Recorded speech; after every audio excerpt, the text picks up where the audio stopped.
Vale, pues buenos días de nuevo a todos. Bienvenidos a la Escuela Marxista de Primavera de la Sección Española de la Corriente Marxista Internacional. Mi nombre es Juanjo y voy a moderar esta charla. Eh, a continuación vamos a darle la palabra al compañero David Rey, que va a introducir durante 45 minutos nuestra charla sobre marxismo y ciencia, ¿no? Pues nada, adelante, David, te voy pasando el tiempo, ¿vale? De acuerdo. Bueno, buenos días a todos y todas. Bueno, lo primero que quería decir es que hay gente que desconoce que el marxismo aborda campos que van más allá de la economía, de la injusticia social y de la lucha de clases. En realidad, el marxismo aborda todo el campo del conocimiento, tanto de la naturaleza, de la sociedad y del pensamiento humano. En este sentido, el marxismo es una filosofía, ¿no? Es decir, una concepción del mundo, por supuesto, ajustada y condicionada al avance del conocimiento científico. Desde luego, el marxismo no pretende sustituir a la ciencia experimental, es decir, la física, la química, la biología, deben descubrir sus leyes particulares a través de la observación y la experimentación misma.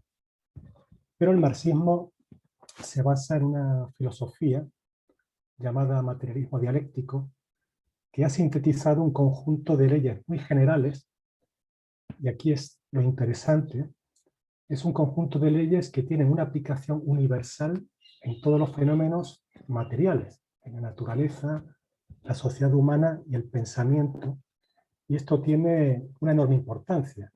Obviamente estas leyes generales, que voy a comentar en relación a la historia de la ciencia y su aplicación práctica, estas leyes pues, no han sido sacadas de la cabeza de ningún genio, sino que estas leyes se derivan de la observación de la naturaleza misma, ¿no?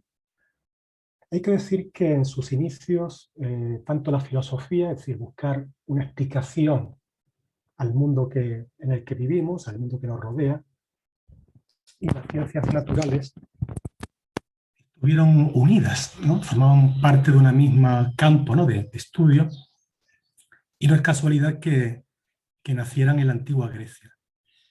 ¿Y por qué? O sea, ¿qué es lo que define, ¿no? la filosofía? Pues la importancia del pensamiento griego antiguo fue que por primera vez en la historia humana, hasta ese momento, el ser humano dejó de mirar los cielos para buscar una explicación a lo que tenía alrededor y trató de buscar una explicación mirando la realidad misma, la naturaleza, la sociedad que lo rodeaba, para buscar el origen de todo, ¿no? Y cómo había llegado a formarse. Hay que decir que prácticamente casi desde sus inicios, la filosofía, es decir, buscar una explicación general, ¿no? al mundo que nos rodea, siempre se ha dividido en dos campos, ¿no? El campo del materialismo y el campo del idealismo. Por supuesto, en filosofía los conceptos materialismo e idealismo tienen un significado diferente al que tienen en la vida corriente. En la vida corriente, una persona materialista es una persona que le gusta vivir la vida, egoísta, que solamente piensa en sí misma, y una persona idealista es aquella que es altruista, filantrópica, que le gusta ayudar a los demás. En filosofía ambos conceptos no tienen nada que ver. Desde el punto de vista filosófico, el materialismo lo que plantea es que el mundo existe fuera del ser humano, lo podemos conocer, lo que vemos, lo que podemos percibir es real, es objetivo, y lo podemos conocer. Y de hecho, el ser humano es un producto también de la materia, es un producto de este mundo natural. Y en todo caso, las ideas, las concepciones, nuestra conciencia, son un reflejo de ese mundo material en el cual estamos inmersos. Sin embargo, para los idealistas existe un mundo ideal separado del mundo natural, que puede estar en los cielos, ese mundo ideal, y donde el mundo natural es una mala copia de ese mundo ideal, ¿no? Y que en todo caso este mundo natural, ¿no? en el cual vivimos lo podemos conocer de manera imperfecta o ni siquiera conocerlo realmente, ¿no? Y que el mundo no existe independientemente del observador, del ser humano, ¿no? Y hay toda una serie de ideas al respecto, ¿no? En lo que es el pensamiento idealista. En definitiva, para los materialistas, lo material es lo primario y las ideas y conceptos son reflejos de ese mundo en nuestra conciencia, aspectos secundarios. Hay que decir que los primeros filósofos griegos fueron todos materialistas, sobre todo de la escuela jónica, que estaban en la costa occidental, ¿no?, de lo que hoy es Turquía, y ellos planteaban una concepción muy dinámica del mundo, de que todo estaba en continuo movimiento, cambio, y planteaban también una idea muy interesante, que nosotros asumimos, y es que la materia es infinita en extensión y eterna. Ha existido siempre.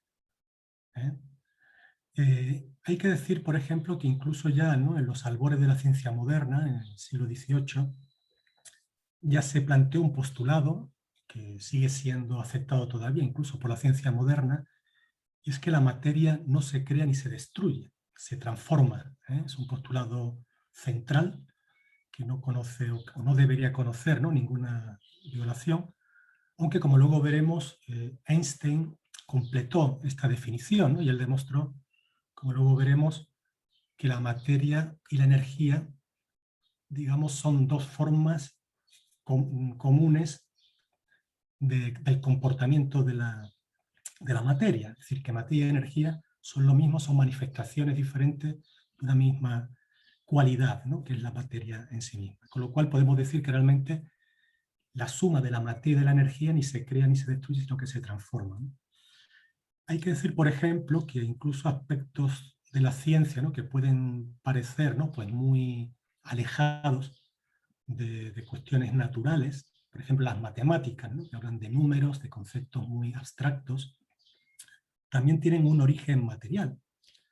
Por ejemplo, la primera rama, por así decirlo, ¿no?, de la matemática que nos ha llegado, ¿no?, a nosotros fue la geometría, ¿no?, medir la tierra, que obviamente pues, estaba vinculado al tema de la parcelación de los terrenos para el cultivo, o por ejemplo la astronomía, sobre todo en el antiguo Egipto, y que también tenía un sentido material, que era predecir en la medida en que, por observación, ¿no?, a lo largo de cientos, ¿no?, de años, ¿no?, se veía que la posición de las estrellas se repetía, ¿no?, al cabo de los meses, al cabo del año, y haber observado, ¿no?, que las constelaciones se repiten en nuestra visión, ¿no?, según el hemisferio en el que uno está, hemisferio norte o hemisferio sur, eso llegaron a la conclusión de que las inundaciones, ¿no?, que habían en el Nilo, ¿no?, y que obviamente eran importantes, ¿no?, para ellos, coincidían con determinadas constelaciones y por lo tanto era una actividad muy útil para predecir, para prepararse para cuando venían esas inundaciones, para preparar la tierra, etcétera, lo que sea, ¿no? Por ejemplo, los números también tienen ese origen natural. Por ejemplo, la numeración romana, ¿no?, pues está claro que está vinculada a los dedos, el 1, el 2, el 3, y la numeración decimal pues tiene que ver con los 10 dedos de la mano. Incluso la medida del tiempo también tiene que ver con aspectos naturales. Por ejemplo, la idea del segundo de los sumerios está vinculado al sonido del corazón, ¿no?, esa pulsión regular que, digamos, más o menos se asemeja en torno a un segundo, o el año solar, ¿no?, digamos que es el tiempo que la Tierra gira alrededor del Sol, o el mes lunar, ¿no?, que es el tiempo que, digamos, la Luna gira alrededor de la Tierra, ¿no? Es decir, que realmente todos estos conceptos están vinculados a la observación, a la experimentación, a cuestiones materiales. Y hay que decir que aunque aparentemente, ¿no?, pues las ciencias naturales son un aliado natural del materialismo, porque tienen por objeto, ¿no?, conocer, interpretar el mundo material que nos rodea, pero también es cierto que las ciencias naturales han sido también un campo de batalla entre las ideas materialistas y las ideas idealistas, y esta situación continúa hoy incluso en lo que es la ciencia moderna. Hay que decir que yo hablaba al principio, ¿no?, de los filósofos materialistas griegos, de la escuela jónica, que alcanzaron conclusiones asombrosas, ¿no? Pese a que no tenían microscopios, ni tenían telescopios, ¿no? Ni tenían, digamos, ¿no? rudimentos tecnológicos, ¿no? Que hoy hasta un niño, ¿no? de 7 u 8 años puede ver en el instituto o en la escuela, pero llegaron a conclusiones realmente muy acertadas, ¿no? Muy asombrosas, ¿no? La primera es que todo está en un estado constante de movimiento y de cambio, ¿eh? Que eso lo veremos como también se ha dado luego, ¿no? En el estudio de la ciencia, y planteaban el origen del mundo como un origen material. Algunos decían que el mundo había surgido del fuego, la materia del fuego, otros del agua, otros del aire, otros de un torbellino que había, digamos, juntado, ¿no? los cuerpos. Por ejemplo, había un filósofo de la escuela de Mileto, Anaximandro, que planteaba que el ser humano se había formado a partir de un pez, que es una apreciación bastante acertada, o por lo menos bastante del origen, digamos, de uno de los orígenes más remotos, ¿no? de los animales, ¿no? De su tránsito del mar, ¿no? hacia la tierra, ¿no? Comenzando por los anfibios, y lo hizo observando, por ejemplo, fetos, ¿no? De seres de embarazo, ¿no? Que no habían culminado, ¿no? Y vio, digamos, que, como luego también la evolución ha demostrado, que en el embarazo el feto o el embrión pasa por todas las fases de la evolución, ¿no? Es una cosa increíble. Se puede ver, por ejemplo, en una rana, en un renacuajo, cómo, digamos, aparecen con cola y respiran debajo del agua, ¿no? Y luego se forman, digamos, los pulmones, ¿no? Y pueden respirar en el aire exterior, ¿no? Por ejemplo, otro filósofo posterior, pero también de la escuela materialista, Demócrito, estableció la existencia de átomos y que los colores, las texturas, las formas se formaban por colisiones de estos átomos entre sí, ¿no? Es decir, una idea muy intuitiva, muy general, muy ingenua, pero que daba una visión real, ¿no? Como la ciencia demostró posteriormente, ¿no? De la esencia de la materia. Incluso también otro filósofo materialista, ¿no? Aristóteles, que fue, digamos, el pensador, ¿no? más universal, más grande, ¿no? de la antigüedad, llegó también a ideas materialistas muy interesantes, ¿no? Y él decía que el hombre, el ser humano, necesita comer, vestirse, tener un techo antes de empezar a filosofar, ¿no? Es una idea, digamos, materialista también muy importante. Hay que decir de que esta idea intuitiva, de que todo está en permanente cambio, todo está interrelacionado entre sí, ¿no? Fue recogida 2000 años más tarde por un filósofo alemán llamado Hegel, que redescubrió este modo de pensar dialéctico, que ahora comentaremos, que ya estaban presentes en otros filósofos anteriores que él, ¿no? Pero que él sintetizó sus leyes fundamentales, ¿no? del pensamiento dialéctico, que Marx y Engels luego colocaron sobre bases firmemente materialistas, ¿no?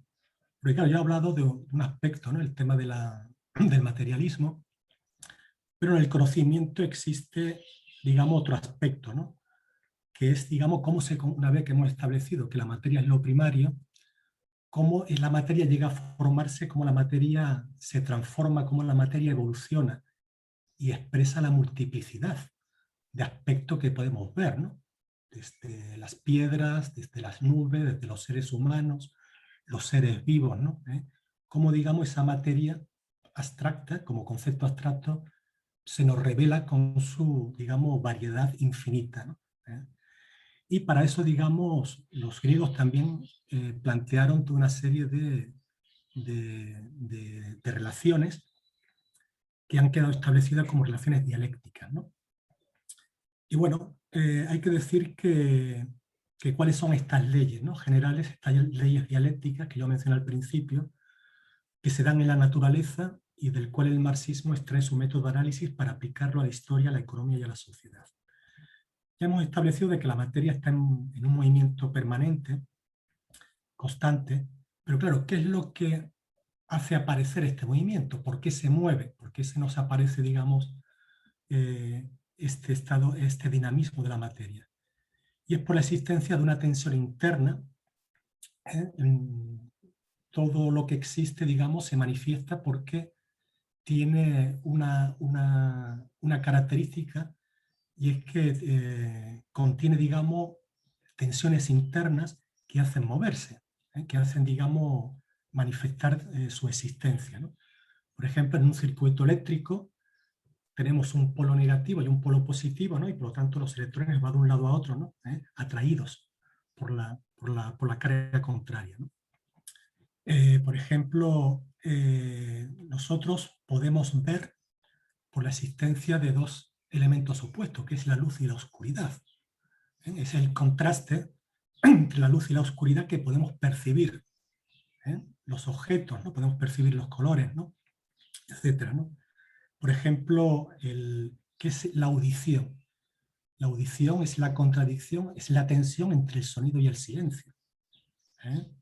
Si hay un silencio absoluto, pues, digamos, no podemos oír nada, ¿no? Y obviamente necesitamos esa contradicción, ¿no? El sonido y el silencio para oír, ¿no? Para leer tenemos que ver negro sobre blanco, es decir, que todo fenómeno que existe porque tiene una contradicción interna, una tensión, una oposición, elementos diferentes en sí que lo hacen manifestarse y que lo hacen y que lo podemos percibir.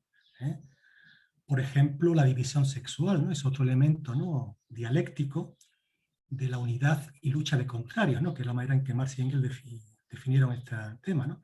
Es decir, el ser humano no existe, nadie ha visto un ser humano, ha visto hombres y mujeres concretos, ¿no? Y por tanto, de esa división sexual que refleja una oposición, ¿no? Es la unión de ambos sexos lo que da lugar al nacimiento de otro ser humano, ¿no? Es decir, que los opuestos no son algo que se rechacen en sí mismo, sino que se necesitan también atraerse, ¿no? Para poder existir, ¿no? Por ejemplo, una idea también dialéctica, ¿no? De la oposición, ¿no? Y lucha de contrarios, es que las cosas son ellas y otra cosa al mismo tiempo, y esto puede parecer una paradoja, pero lo hemos explicado muchas veces, ¿no? De que un ser vivo nace y muere constantemente todo el tiempo. Es decir, diariamente nos alimentamos, generamos nuevas células, pero también diariamente mueren células que son luego excretadas, con lo cual seguimos siendo las mismas personas, obviamente, pero nuestra composición física cambia completamente al cabo de los años, ¿no? Y eso lo podemos ver en muchas partes. Por ejemplo, en la física moderna se descubrió a principios de siglo de que toda materia tiene una dualidad, que es ser partícula, una partícula material con masa y una onda al mismo tiempo, ¿no? Es verdad que para cuerpos grandes como los nuestros, eso no el carácter ondulatorio no se ve, eso solamente se percibe en partículas súper pequeñísimas, pero en realidad, digamos, la materia, y eso fue algo que hizo dar enormes dolores de cabeza a los físicos en el siglo XVIII y XIX, sobre todo la naturaleza de la luz, si una partícula, ¿no? Era una onda porque manifestaba ambas características, ¿no? Y al final, digamos, se estableció esa dualidad, pero hubo un retraso de más de un siglo en establecer ese concepto por esa idea de que las cosas tienen que ser una cosa u otra, no pueden ser dos cosas al mismo tiempo, ¿no? Y el pensamiento dialéctico justamente plantea que las cosas tienen un carácter doble, ¿eh? Lo que yo planteaba antes de que la materia es masa y energía, ¿eh? Puede tener esa dualidad de existencia, ¿no? Hay otra idea, esa es, digamos, la primera ley de la dialéctica, es decir, que todo está compuesto de tensiones opuestas que lo hacen existir, que lo hacen manifestarse y que explican el movimiento, ¿eh? Hay otra segunda ley que es muy importante también para la historia de la ciencia moderna, y es que la acumulación de cambios cuantitativos provoca en determinado momento un cambio cualitativo, un salto, un cambio de fase, ¿no? Como se dice en física, ¿no? Es lo que los marxistas denominamos la ley de la transformación de la cantidad en calidad. Quizás sea la ley más fácil, ¿no? De percibir, ¿no? Y que tiene múltiples ejemplos, ¿no? El ejemplo clásico del agua, ¿no? Que cuando la calientas y va acercándose, ¿no? A 100 grados, ¿no? En el momento en que alcanza, ¿no? En condiciones normales de temperatura y de presión, a los 100 grados de manera brusca se convierte en gas, ¿no? Pasa al estado gaseoso, o viceversa, cuando vas enfriando el agua y vas sacando calor, o sea, el movimiento de las moléculas se va haciendo, desapareciendo, a los 0 grados se transforma en sólido. ¿eh? Y es un ejemplo concreto. o por ejemplo la propia dinámica de la evolución de las especies, ¿no? Las mutaciones genéticas, digamos una acumulación de mutaciones, ¿no?, en un medio ambiente determinado provoca, digamos, un cambio, ¿no?, en la fisonomía, ¿no?, de los seres vivos, ¿no? Y ahí se explica ese cambio, ¿no?, el surgimiento de nuevas especies. Por ejemplo, los terremotos, ¿no?, que la acumulación, ¿no?, de presión, ¿no?, en el magma, ¿no?, debajo de la corteza terrestre, ¿no?, hasta que tal presión genera una fisura y toda la energía acumulada sale de pronto, ¿no?, provocando terremotos, avalanchas, ¿no?, en las montañas, aludes en las nieves. Es decir, una acumulación de tensión, de presión, de cualquier cambio, hasta que llega un momento en que ya no se puede contener, ¿no?, y explota de una manera brusca, ¿no? Por ejemplo, hay por ejemplo, las moléculas, ¿no? Hay moléculas sobre todo de carbohidratos, ¿no?, que tú le añades moléculas de oxígeno, ¿no?, de carbono y cambia, ¿no?, cualitativamente, tienes otro tipo de compuesto, ¿no? Hay una derivación, ¿no? Por ejemplo, en la historia de la ciencia se ve, ¿no?, como que, y eso lo veremos también luego, ¿no?, de que una hipótesis científica se establece en base a la investigación que haces, en base a prueba y error, ¿no? Estableces una ley, ¿no? Y que esa hipótesis pues, te sirve para un tiempo determinado. Pero posteriormente se ve que esa hipótesis o esa ley, digamos, empieza a encontrar excepciones que no se cumplen. Cuando esa acumulación de incumplimientos, de fallos, se hace tan evidente, eso crea las bases para un cambio radical en el fenómeno, en la descripción del fenómeno y en establecer una nueva ley que desplaza a la vieja ley, ¿no? Y eso, digamos, es también una expresión, ¿no?, en la historia de la ciencia de esta ley dialéctica, ¿no? Por ejemplo, hay un aspecto interesante, una derivación particular, ¿no?, de esta ley dialéctica, que la acumulación de cambios cuantitativos provoca un cambio cualitativo, y es la idea de que el todo es mayor que la suma de las partes. Es decir, una suma de elementos provoca, digamos, una visión, digamos, más rica, más avanzada del conjunto, ¿eh? Por ejemplo, cualquier texto que leamos o cualquier frase que yo pueda decir, el todo lo forman la suma de todas las palabras. Pero claro, cada palabra aislada no significa nada, ¿eh? Pero si juntamos todas las palabras de una oración, tiene un significado armónico, digamos, te revela, digamos, una riqueza de ideas muy superior a lo que te pueden revelar cada palabra aislada, ¿no? Son aspectos también importantes, por ejemplo, en la física moderna, ¿no?, sobre todo en la física subatómica, ¿no?, se establece, digamos, de que no puedes conocer la posición de una partícula, ¿no?, digamos, y su velocidad al mismo tiempo. Y eso tiene una explicación material, ¿no? Y es que, claro, tú tienes que observar eso, ¿no?, a través de microscopios, que son un haz, ¿no?, de fotón, ¿no?, de luz, ¿no?, para ver, ¿no? Pero claro, el problema está en que las partículas subatómicas son tan pequeñas que tienen el mismo tamaño que el fotón, ¿no?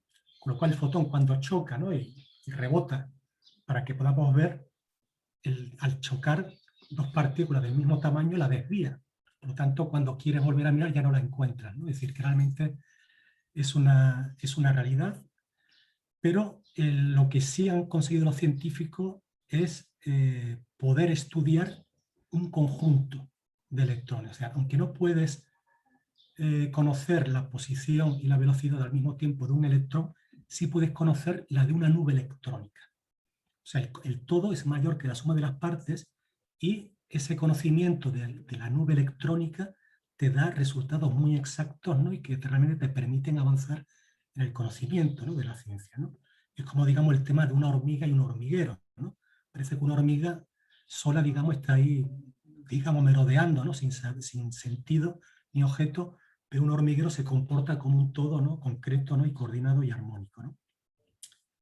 Luego hay otro aspecto, ¿no?, otra ley de la tercera y última ley de la dialéctica, que, como digo, también tiene una aplicación universal, ¿no?, en la ciencia, ¿no?, en la naturaleza y, por supuesto, en otros campos. Es la llamada ley de negación de la negación, que describe la evolución a largo plazo de cualquier fenómeno, de cualquier aspecto. Y esto es una idea muy interesante, ¿no? Porque hay gente que piensa que el conocimiento científico, como cualquier aspecto del conocimiento humano, se consigue porque hay una persona genial que ha conseguido ver mejor que la generación anterior, que es un genio, ¿no? Y que ha sido capaz de ver lo que otros no han descubierto. Y esto no es cierto. Lo que establece esta ley es que cada paso adelante que se da en el conocimiento es una condición necesaria para que el siguiente pueda seguir avanzando. Es decir, no puedes tener un conocimiento avanzado sin que antes otras personas, digamos, no hubieran aportado su granito de arena. Es como una escalera donde cada escalón es necesario para llegar al siguiente. De hecho, si lo pensáis, cada sistema científico, cada ley científica, cada sistema filosófico, tiene que partir de la física, de la ciencia que ya existe, que él conoce, para poder, digamos, criticarla y hacerla avanzar y desarrollar. O sea, no puedes borrar todo el conocimiento científico de 2000 años y decir, bueno, voy a empezar desde cero, ¿no? Es decir, que realmente cada eslabón, digamos, el conocimiento es una cadena donde cada eslabón es una pieza necesaria y sin la cual, digamos, no puedes seguir avanzando, ¿no? Y es una idea realmente muy interesante. El propio Hegel decía, mira, mi filosofía no es que yo sea un genio, que lo era, entre otras cosas, ¿no? Sino que yo he partido de todo lo que había ya. La filosofía griega, Descartes, Spinoza, Kant, etc. Y mi filosofía es el resultado final de todo el desarrollo previo, ¿no? Y es un tema interesante y la historia de la ciencia sigue este aspecto. Y en realidad, digamos, la ciencia ha seguido este desarrollo, ¿no? Empezando, digamos, por formular hipótesis muy generales, que luego han encontrado errores, que ha requerido una acumulación de conocimientos, ¿no? Hasta dar un salto en su desarrollo, después de una fase de años, ¿no? Incluso de siglos, ¿no? Esa física o esa ciencia establecida sirve hasta que empiezan a haber errores, ¿no? Una acumulación de incongruencias o nuevos fenómenos que aparecen que hay que darle explicación, ¿no? Hasta que se da otro salto en el desarrollo, ¿no? Y la ciencia ha conocido diferentes aspectos, ¿no? Que ha habido ahí. Ahora bien, también es cierto que, que la ciencia, digamos, no siempre es un avance continuo y desarrollo, ¿no? Hay fase de estancamiento y que están vinculadas a la sociedad en la que estamos, ¿no? Por ejemplo, la sociedad griega, o la antigua Grecia y Roma, ¿no? Que ya dije, ¿no? Que hicieron avances interesantes, ¿no? Incluso a nivel científico, por ejemplo, en las tareas de la construcción, ¿no? De casas, de carretera, de puentes, acueductos, molinos de agua, el arado, etc. Pero tenía un obstáculo objetivo que no pudo superar, y era que se basaba en el trabajo de los esclavos, con lo cual realmente la esclavitud era un elemento reaccionario, retardatario en el desarrollo científico, porque ¿qué es lo que caracteriza actualmente la ciencia, ¿no? O la industria en el mundo capitalista moderno? Es tratar de inventar máquinas lo más avanzadas para ahorrar tiempo de trabajo, ¿no? Ser más productivo, más eficiente. Ahora bien, en la antigua Roma, ¿no? En la antigua Grecia tenías millones de esclavos. ¿Para qué voy a inventar máquinas? Para aligerar el trabajo, que trabajen hasta que se mueran y luego los reemplazamos, ¿no? Con lo cual, aunque incluso hubo artilugios muy interesantes, hubo una especie de máquina de vapor, ¿no? Muy rudimentaria. Incluso recientemente se descubrió lo que se llama la máquina de Anticitera, que era un engranaje. Hasta hace pocos años se creía que los engranajes habían surgido en la Edad Media, ¿no? Sobre todo por los árabes, que es donde habían aparecido, pero ya en la época de Arquímedes se descubrió un barco hundido, ¿no? En las costas de Grecia hace algunos años y se descubrió una máquina con engranajes de metal que servía para predecir eclipses, ¿no? En base a las experiencias que había. Pero en aquel momento este tipo de artilugios eran ingenios mecánicos, era una especie de juguetes para divertirse, pero no encontraban una aplicación productiva porque no era necesario. En el trabajo de los esclavos, digamos, asumía ese tema. Por esa razón esta sociedad, digamos, colapsó, aunque hay que decir digamos, la existencia de la esclavitud sí tuvo un papel progresista, y es que permitió a esa capa superior de la sociedad, a un Arquímedes, a un Euclides, a un Aristóteles, a un Anaximandro, tener tiempo, como decía Aristóteles, para poder pensar, para poder mirar la naturaleza, para poder dedicarse a tratar, digamos, de explicarse y hacer avanzar el conocimiento de aquella época, ¿no? Pero evidentemente esa sociedad colapsó, ¿no? Y degeneró. Y ahí vemos también ese periodo, ¿no? Porque en la historia de la sociedad humana, en la historia de la ciencia, no es ese avance continuo, sino que hubo un periodo de estancamiento, incluso de retroceso, en lo que se conoce como la Edad Media. Eh, y realmente hay que decir que ese proceso se salvó, ¿no? Al cabo de varios siglos, ¿no? Y ahí hay que decir que hubo un papel importante de la civilización islámica, ¿no? Donde realmente nunca se ha dado el tributo, ¿no? que se merece, porque hizo de puente entre el conocimiento, ¿no? de la antigüedad, ¿no? y las nuevas formas que se estaban gestando en lo que luego sería el feudalismo, ¿no? Ellos redescubrieron los escritos de los antiguos griegos, los tradujeron al árabe, se extendieron por toda Europa, incluso también hicieron descubrimientos científicos, matemáticas, muchas palabras, guarismo, algoritmo, vienen del árabe, ¿eh?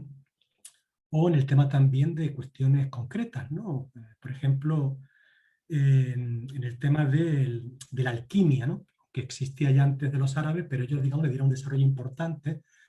Descubrieron, por ejemplo, en la alquimia, digamos, la destilación, fue un producto de la alquimia árabe. Descubrieron el ácido sulfúrico, el ácido clorhídrico, ¿no? Toda una serie el ácido nítrico, que luego encontraron una aplicación, ¿no? Obviamente la alquimia la movía una idea totalmente incorrecta en aquella época, que era buscar la piedra filosofal, es decir, la manera de transformar cualquier objeto en oro. Era imposible, ¿no? Era un deseo, digamos, que no tenía sentido en aquel momento, pero en el proceso descubrieron cosas que luego fueron útiles para el auténtico desarrollo de la química. Y esta es una idea muy interesante porque aunque nosotros, y luego al final de mi disertación planteé alguna crítica, ¿no? a los desvíos, ¿no? que nosotros vemos en la ciencia moderna, para nosotros nada se pierde, ¿no? Y aunque tú establezcas una hipótesis errada, equivocada, en el proceso de querer verificarla, de querer, digamos, ver, digamos, si es verdad o no, vas descubriendo nuevas cosas que mañana, digamos, van a ser útiles para dar un avance en el desarrollo posterior. Obviamente, donde se produce la auténtica revolución científica, ¿no? Más importante, ¿no? Hasta el siglo XX, fue la época del Renacimiento, que no es casualidad, ¿no? Surge, digamos, con el inicio del capitalismo, del capital comercial, de la manufactura, donde se necesitan fabricar cosas, se necesita conocer la composición física, la composición química, ¿no? de los objetos para transformarlos, ¿no? para darle forma, máquinas para, digamos, fabricarlos, ¿no? y ahorrar tiempo, ¿no? Y eso dio un impulso poderoso al estudio científico, ¿no? Y que está vinculado también al ascenso de la burguesía. Y no es casual que el materialismo, que había quedado relegado en la filosofía, ¿no? Durante cerca de 1000 años, vuelva a ser recuperado. En Inglaterra, que era el país donde estas tendencias capitalistas estaban más desarrolladas, a través de filósofos como Bacon, ¿no? Locke, etcétera, y este pensamiento materialista de que plantean de que nada pasa, digamos, a la conciencia sin antes pasar por los sentidos, ¿no? Es la máxima que ellos plantean, es decir, cualquier cosa que tenemos en la cabeza la tenemos que tocar, la tenemos que percibir, ¿no? Es una idea materialista que luego pasa, ¿no? a Francia, ¿no? y forma, digamos, parte del materialismo militante de la Ilustración de los filósofos franceses, ¿no? Hay que decir una cosa, y es que, aunque este materialismo fue un avance, obviamente, pero también, digamos, adoptó unas características muy mecanicistas, ¿no? En el sentido de que, claro, tú cuando tienes que analizar objetos concretos, tienes que cogerlos, ¿no? Ver sus condicionamientos internos, los tienes que separar, ¿no?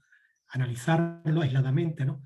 Entonces fue un materialismo que se acostumbró a considerar las cosas separadas unas de otras, ¿no? Los peces por un lado, los vertebrados terrestres por otro lado, ¿no? Las plantas con flores por un lado, las plantas sin flores por otro, etcétera, como mecanismos separados, y se perdió esa idea, digamos, de la concatenación, ¿no? La relación universal, ¿no? que tenían, digamos, los antiguos griegos, ¿no? Y ese mecanicismo, por ejemplo, se pensaba que todos los animales eran una especie de mecanismos mecánicos, ¿no? Igual que el ser humano, ¿no? A la semejanza de un mecanismo de relojería, ¿no? Y que todo, digamos, funcionaba de esa manera. Claro, el problema está en que para que sea un mecanismo, alguien le tiene que dar cuerda. Con lo cual realmente, y el físico, ¿no? que más desarrolló, ¿no? Pues la física clásica, ¿no? Como fue Newton, ¿no? Planteó la idea de que para que si esto es un mecanismo de relojería, podemos predecir, ¿no? Él predijo ya, digamos, la distancia, ¿no? entre los planetas, fórmulas para encontrar la distancia de la Tierra al Sol, ¿no? La atracción, digamos, de los cuerpos, ¿no? Fue realmente una revolución tremenda, ¿no? Pero hace falta un primer impulso, ¿no? Alguien tiene que poner en marcha este mecanismo de relojería, ¿no? Y ahí se ve la necesidad de Dios, ¿no? Entonces, era una puerta de entrada también al, al misticismo y a la religión, ¿no? Hay que decir que la religión, ¿no? que jugó un papel importante en la filosofía, ha sido arrinconada, ¿no? Conforme avanza el desarrollo científico, ¿no? y por lo tanto, digamos, ha sido arrinconada de la ciencia, aunque no completamente como luego veremos, ¿no? En realidad, digamos, el primer gran cambio que se da, ¿no? en la revolución científica del Renacimiento fue, digamos, romper con la teoría geocéntrica, ¿no? de Ptolomeo, que planteaba que el Sol y todos los planetas giraban alrededor de la Tierra, ¿no? Y ahí Copérnico plantea, ¿no? su tesis, ¿no? que obviamente era correcta, de que es al contrario, es la Tierra y el resto del planeta los que giran alrededor del Sol, ¿no? Obviamente eso desafiaba, ¿no? Pues todo el establishment religioso, ¿no? y del tiempo, ¿no? y obviamente fueron muy perseguidas, pero se demostró que predecía de una manera más correcta, ¿no? el movimiento de los planetas, ¿no? etcétera, etcétera, ¿no? Fue corroborado luego por Kepler, ¿no? que explicó, ¿no? que las órbitas que daba la Tierra, ¿no? y los planetas, ¿no? eran circulares, sino que eran, digamos, elípticas. Y luego Galileo pues comprobó, ¿no? digamos, ese movimiento, la rotación de la Tierra, ¿no? el desarrollo del telescopio. Hay que decir que el propio desarrollo industrial permitió avanzar, ¿no? fabricar telescopios, la lente, la óptica, ¿no? que hizo avanzar mucho el conocimiento humano a ese nivel. Pero vemos que cada avance, cada revolución científica que ocurre es una lucha a muerte con el viejo orden establecido, el viejo orden de ideas que queda establecido por un periodo pretérito, ¿no? que cuesta mucho, digamos, imponer, pero que a través de esa ley de la cantidad y la calidad de la acumulación de evidencias, al final, digamos no tiene más remedio que avanzar, ¿no?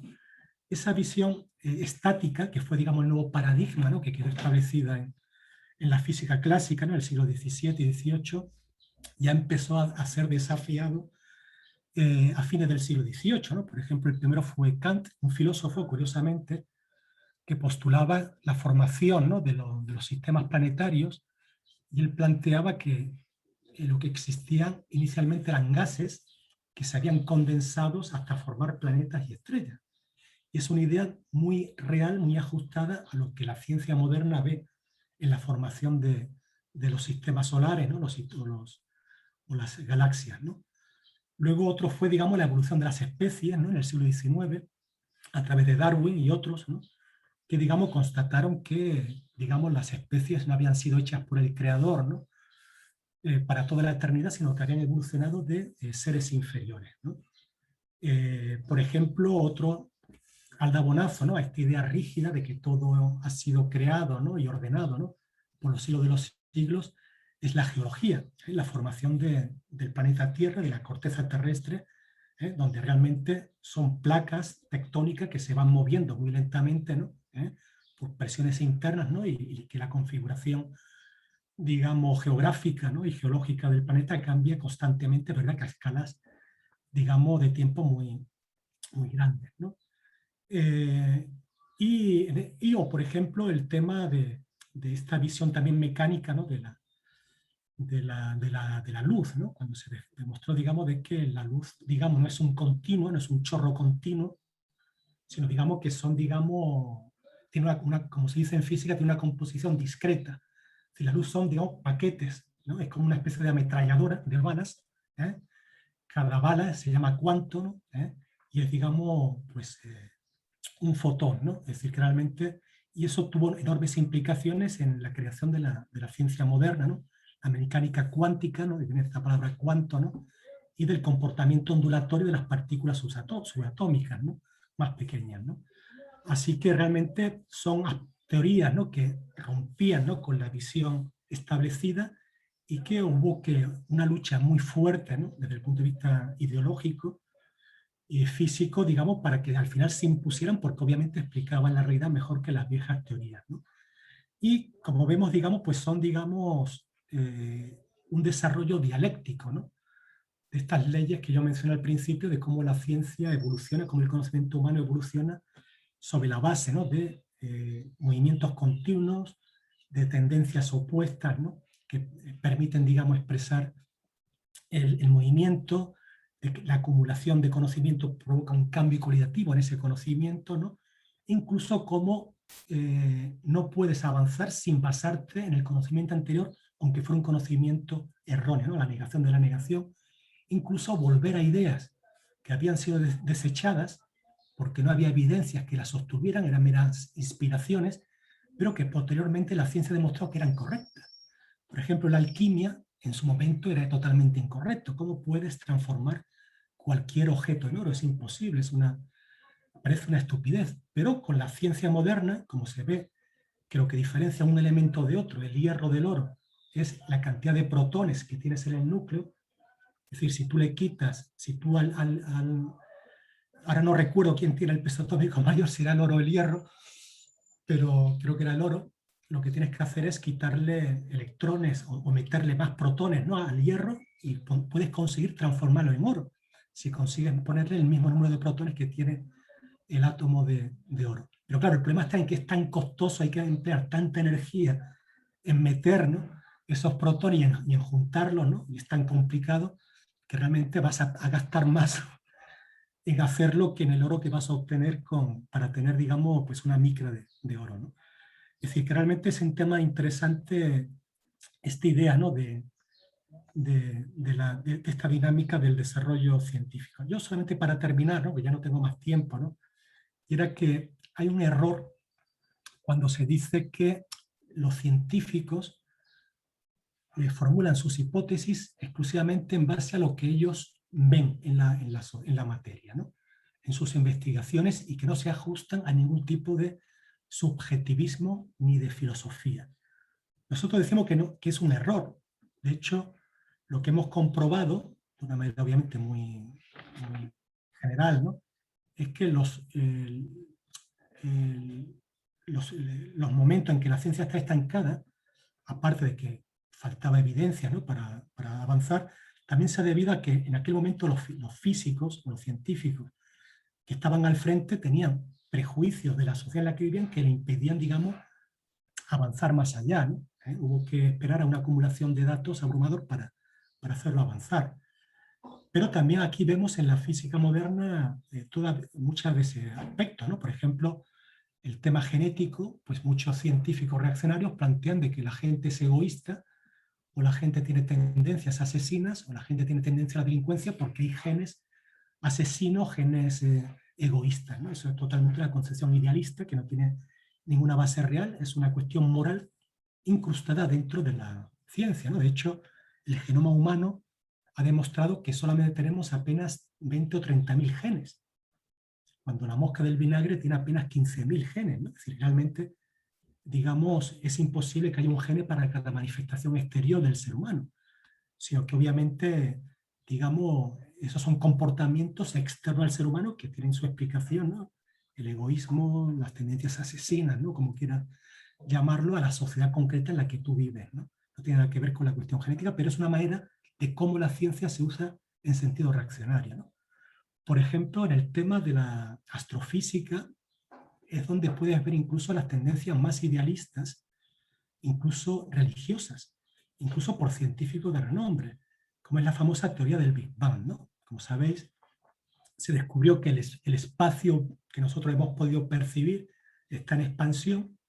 Entonces, claro, si tú tienes la idea de que todo ha sido creado por Dios, o que todo tiene un principio y todo tiene un final, y rechazas la idea de la infinitud del tiempo y del espacio, tú dices, coño, si yo estoy viendo que el espacio visible, o que puedo percibir con los telescopios, se está expandiendo, quiere decir que vino de algo muy pequeñito. Entonces, no hay evidencia de ese tal pequeñito, pero es una idea que se ha construido en base a ese esquema, digamos, metafísico de pensar. Y de hecho el Big Bang, digamos, continuamente se ve desafiado por nuevos descubrimientos y lo tienen que retorcer cada día la teoría para que cuadre todo. Luego, si queréis, en la respuesta puedo hablar más de esto, pero basta decir, por ejemplo, algunas frases, ¿no? Por ejemplo, ¿sabéis lo que dijo el Papa Francisco del Big Bang? Dijo, el Big Bang no contradice a Dios, lo exige. Y tiene razón. Por ejemplo, el tipo, un científico alemán, ¿no? que ha sido, o belga, no me acuerdo, que ha sido capaz de dirigir un equipo que ha fotografiado el primer agujero negro, que luego podemos entrar, otros compañeros pueden plantear, ¿no? Un agujero negro es cuando, digamos, una estrella, digamos, pues que llega al final de su vida, viable, ¿no? Y entonces, si ha expulsado, digamos, pues un montón de energía, ¿no? Se queda así. Entonces, se dice que colapsa, ¿no? O sea, que la fuerza gravitatoria, ¿no? O sea, la fuerza que une la masa, ¿no? Es tan fuerte, ¿no? Que atrae toda la materia que tiene alrededor, ¿no? Y por lo tanto hasta la luz, atrae la luz y por eso no lo podemos ver, ¿no? Son estrellas muertas, supermasivas, ¿no? Que siguen atrayendo. Y por lo visto ha conseguido hacer una foto aparentemente de este agujero negro. Pero este tío es un pastor protestante y dice que las leyes son una expresión del creador.